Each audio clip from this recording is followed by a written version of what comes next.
So we're going to prepare for haul out on a Ocean Alexander. This is a 27-meter boat, but this will apply to all boats up to 32 meters in the Ocean Alexander range.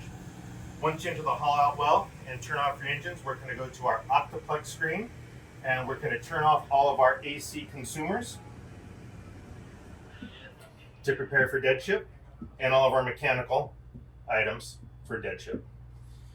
After Octoplex is dead and everything is turned off, we're going to disengage our generators by powering them down on the toggle switches.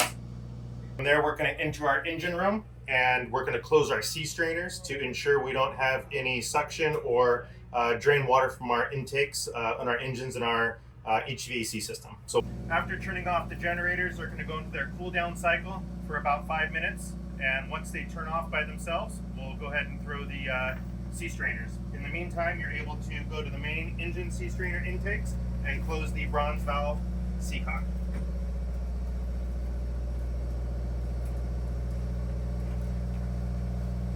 After our AC power is turned off, we could turn off all of our DC items inside the boat and ensure everything is off. From there, we could turn around in the engine room and go straight to our DC panel to go to the next step. Once the generators are powered off and DC is shut down in Octoplex, open up your distribution panel, tab off your DC switches and your DC rotary switches and your engine DC power.